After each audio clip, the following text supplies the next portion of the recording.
Dans les coulisses de nos vies, nous enfilons chaque matin un nouveau costume, celui de la force, de la joie, de l'indifférence. La lumière des attentes se pose sur nous et nous jouons notre rôle à la perfection. Mais dans le silence de l'ombre, une question murmure. Quel est le véritable coût de cette performance ininterrompue? Dans un monde saturé de réalités éditées, où chaque instant phare est poli et chaque imperfection est effacée, nous nous retrouvons piégés dans un théâtre invisible. Nous sommes à la fois les acteurs et le public, ajustant constamment nos masques pour s'adapter à la scène. Il ne s'agit pas seulement des médias sociaux, il s'agit de la pression subtile et omniprésente de se conformer, d'être aimé, d'éviter le jugement, des murmures silencieux des attentes sociétales aux applaudissements. Assourdissant de la validation en ligne, on nous apprend à présenter un soi idéalisé. Mais ce n'est pas une simple coïncidence. C'est une caractéristique profonde de la psychologie humaine, profondément ancrée dans notre besoin d'appartenance et notre peur de l'isolement.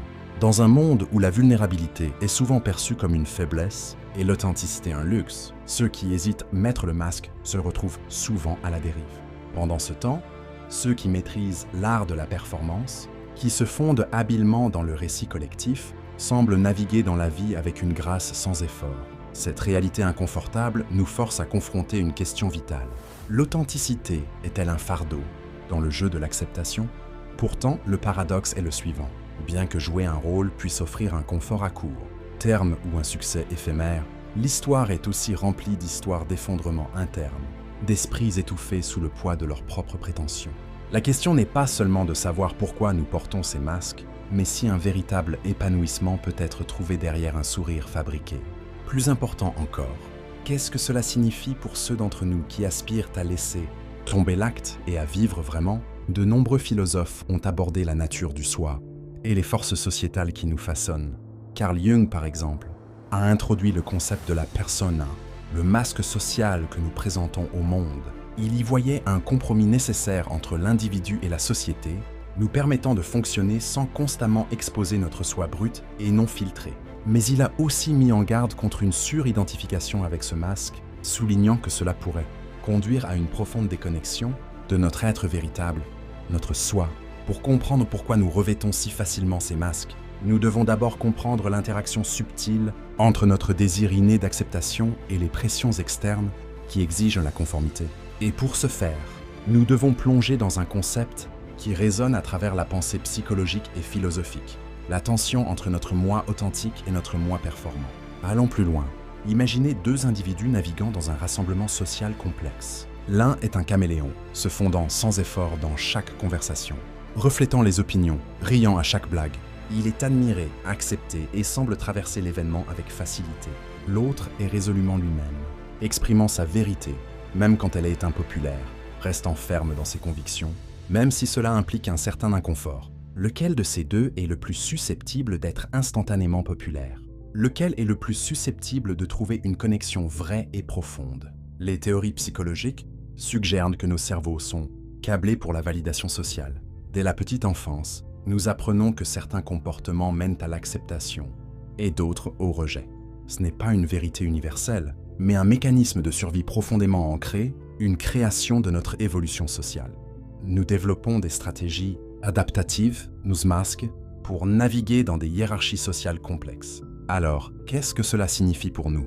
Devrions-nous abandonner complètement l'authenticité et embrasser une vie de pure prétention? Ou y a-t-il un autre moyen de concilier une expression de soi authentique avec le besoin de connexion? Pour répondre à cela, nous devons nous pencher plus profondément sur la psychologie de ceux qui semblent prospérer dans ce paysage performatif, ceux qui refusent d'être victimes des attentes sociétales. Imaginez une vaste nature sauvage et indomptée. Dans ce monde, la survie ne dépend pas des bonnes manières ou du charme superficiel. Il s'agit de force, d'adaptabilité et de la volonté de faire tout ce qu'il faut pour prospérer. Le loup ne demande pas la permission de chasser. La rivière ne s'excuse pas de son débit. La nature ne récompense pas la prétention, elle récompense ceux qui peuvent endurer, ceux qui peuvent véritablement s'adapter. La société humaine, à sa manière subtile, n'est pas différente. Sous nos sourires polis et nos grâces sociales, la bataille primale pour une expression de soi authentique fait toujours rage. Ceux qui réussissent partagent, souvent un trait distinctif, une acceptation radicale de soi. Non pas nécessairement un manque d'empathie, mais la capacité d'agir de manière décisive, sans le fardeau de la validation externe ou la peur du jugement.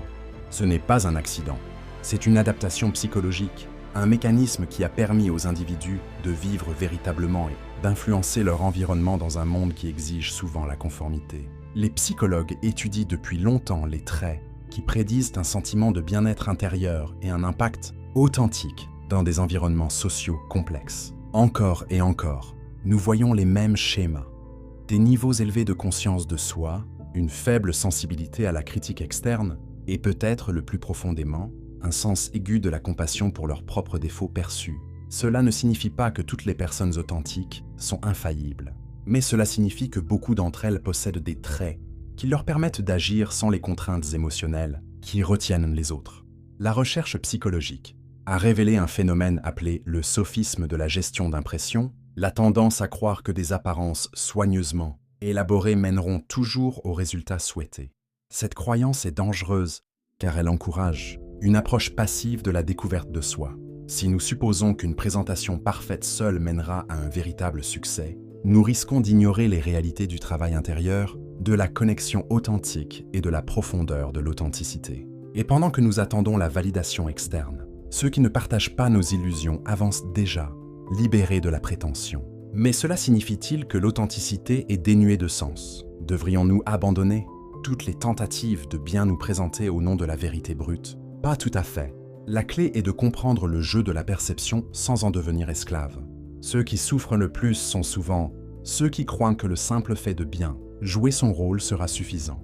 Mais ceux qui apprennent à équilibrer l'expression de soi authentique avec une conscience stratégique, qui combine la vérité intérieure avec l'intentionnalité extérieure, sont ceux qui réécrivent les règles. La vérité, c'est la suivante.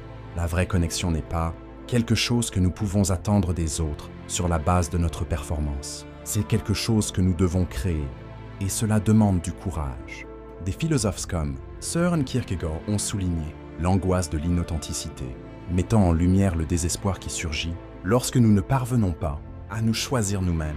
Sa réponse n'était pas de se rendre à l'illusion des attentes sociétales, ni de devenir follement rebelle. Au lieu de cela, il a souligné quelque chose de plus élevé, une façon de transcender à la fois la faiblesse et la prétention.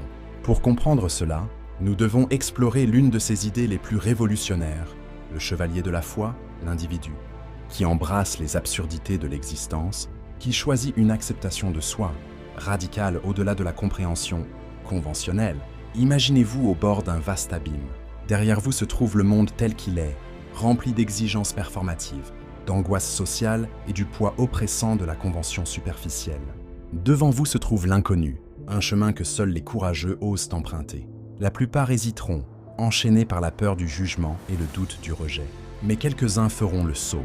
Ce sont les chevaliers de la foi, les individus qui s'élèvent au-dessus des masses, qui forgent leur propre chemin authentique, qui redéfinissent le succès selon leurs propres termes.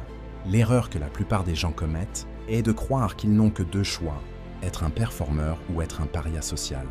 Mais il y a une troisième voie, une voie qui allie une conscience de soi stratégique à une intégrité profonde. Une voie qui vous permet de vous connecter sans perdre votre âme. La philosophie de Kierkegaard ne concernait pas l'isolement aveugle, elle concernait la transcendance du désespoir, tout en maintenant une véritable identité. La clé est de comprendre le soi sans être asservi aux exigences externes. Voici comment. 1. Accepter l'imperfection. L'une des plus grandes faiblesses des gens est leur conviction qu'ils doivent être parfaits. Ce n'est pas le cas. Personne ne l'a jamais été. Les individus les plus forts l'acceptent tôt. Ils ne perdent pas de temps à essayer de cacher leurs défauts. Ils apprennent à les assumer et à les utiliser à leur avantage. Cela ne signifie pas abandonner l'amélioration de soi. Cela signifie reconnaître que l'acceptation de soi est un pouvoir et que ceux qui le comprennent l'exercent le mieux. 2. Cultiver la vulnérabilité. Stratégique. Beaucoup échouent parce qu'ils supposent que l'authenticité seule leur apportera la connexion. Mais la connexion authentique est rarement donnée. Elle se gagne. Cela ne signifie pas devenir impitoyable, mais cela signifie comprendre les nuances de l'interaction humaine et reconnaître quand et comment révéler votre vrai soi. La vulnérabilité stratégique signifie comprendre les gens en profondeur, reconnaître leurs peurs et leurs espoirs, et anticiper leurs réactions. Elle vous permet de construire une véritable relation sans devenir manipulateur.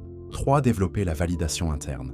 La plupart des gens sont contrôlés par la validation externe, la peur de l'échec, la peur du rejet, la peur d'être seul. Le chevalier de la foi, cependant, développe un pouvoir interne. Cela signifie embrasser l'inconfort, prendre des risques et forger votre propre chemin malgré l'opposition. Les personnes les plus épanouies ne demandent pas la permission d'être elles-mêmes. Elles créent leur propre récit là où il n'en existait pas. 4. Pratiquer l'authenticité contrôlée. Il y a une différence entre une exposition de soi, irréfléchie, et une authenticité contrôlée. La première est le chaos sans but. La seconde est la capacité de partager votre vérité avec intention et sagesse. Parfois, l'authenticité exige de s'éloigner des connexions superficielles, de prendre des positions impopulaires ou de confronter des vérités inconfortables. Ce n'est pas de l'impolitesse, c'est de la force. La clé est de 5. Construisez votre monde intérieur. Ceux qui sont tournés vers l'extérieur réussissent souvent rapidement, mais ils s'épuisent aussi rapidement. Pourquoi ? Parce que leur validation est basée sur des tendances éphémères, pas sur une vérité durable. Le vrai chevalier de la foi construit, qu'il s'agisse d'une compréhension profonde de soi, d'une carrière significative, d'une relation profonde ou d'une transformation personnelle. Lorsque vous cultivez une valeur authentique à l'intérieur, vous devenez indispensable. Vous n'avez pas besoin de performer parce que votre pouvoir est gagné, pas volé. Alors, pouvez-vous prospérer dans un monde qui récompense souvent la performance ? Absolument. Mais seulement si vous cessez de jouer selon les anciennes règles. Cessez d'attendre la validation externe et commencez à maîtriser votre vrai soi selon vos propres termes. Mais cela nous amène à la question ultime. L'authenticité, elle-même est-elle une arme ou est-elle simplement mal comprise ? L'authenticité, c'est la force qui pousse à une véritable croissance, façonnant la vie de ceux qui l'embrassent et de ceux qui lui résistent. Mais l'authenticité est-elle intrinsèquement chaotique ou isolante ? L'exploration de l'authenticité par Kierkegaard ne concernait pas seulement la défiance, il s'agissait de la création, la volonté de devenir pleinement humain. L'envie de vivre authentiquement, selon Kierkegaard, est souvent mal comprise. Il ne s'agit pas d'écraser les autres sous votre honnêteté brute. Il s'agit de se surpasser, de transcender les limites du moment présent et de devenir plus que ce que vous n'avez jamais imaginé. Pourtant, tout au long de l'histoire, l'authenticité radicale a souvent été liée à l'isolement ou à l'excentricité. Nous avons vu d'innombrables individus qui, une fois qu'ils ont embrassé leur vrai moi, ont été confrontés à l'incompréhension ou au rejet. Ce paradoxe nous laisse nous demander, l'authenticité est-elle une barrière ou expose-t-elle simplement la superficialité des normes sociétales ? Kierkegaard a soutenu que l'expression de soi authentique, dans sa forme la plus pure, ne consiste pas à nuire aux autres. Il s'agit de se dépasser, de viser la grandeur intérieure et de créer de nouvelles valeurs, et non de succomber au rôle imposé par la société. Cependant, la boussole conventionnelle de la société fait souvent paraître l'authenticité difficile ou conflictuelle. Dans un monde où la conformité est prônée, l'individu qui recherche une vérité radicale sur soi est souvent considéré avec suspicion. Mais si c'était un malentendu? Et si, en rejetant les attentes conventionnelles et en créant votre propre sens, vous n'incarniez que la forme la plus vraie de la vie, une vie brute, non filtrée et sans complaisance? Kierkegaard ne voyait pas le chevalier de la foi comme un simple désir de contrôle social. C'était une force intérieure, une pulsion à vivre plus pleinement, à explorer les limites de votre potentiel. Dans cette optique, l'authenticité devient une quête éthique qui vous met au défi de vous libérer des contraintes sociétales et de définir votre existence selon vos propres termes. Mais cela signifie-t-il que quiconque recherche le pouvoir est vertueux? Pas nécessairement. Le chemin vers la maîtrise de soi peut être une épée à double tranchant, menant soit à un profond épanouissement, soit à un isolement inutile. La différence réside dans l'intention. La quête du pouvoir est-elle un moyen d'imposer votre volonté sans souci? Ou est-ce un processus de dépassement de soi, d'élaboration d'une réalité qui s'aligne sur vos plus hautes aspirations? Alors, l'authenticité est-elle un fardeau? Pas intrinsèquement. C'est un outil qui, lorsqu'il est manié par une personne intègre et doté d'une conscience stratégique, peut mener à une grandeur et une connexion inimaginables. Mais lorsqu'elle est utilisée pour l'auto-indulgence, imprudente ou pour aliéner les autres, elle révèle les aspects les plus sombres de la nature humaine. Cette exploration du masque de l'authenticité nous met au défi de repenser qui nous sommes, non pas comme quelque chose à craindre, mais comme quelque chose à maîtriser par la conscience de soi, la force intérieure, et un engagement inébranlable à devenir plus que ce que nous sommes aujourd'hui. Si cette exploration de l'authenticité et de la maîtrise de soi vous a fait réfléchir, a remis en question vos hypothèses et a suscité une curiosité plus profonde pour la vie et la philosophie, alors assurez-vous de vous abonner à la chaîne Le Miroir de l'Être. N'oubliez pas de cliquer sur le bouton j'aime, de partager cette vidéo avec ceux qui ont besoin d'entendre cette vérité et de rester à l'écoute pour du nouveau contenu chaque jour. Ensemble, poursuivons le chemin vers la compréhension, la croissance et la poursuite d'une vie plus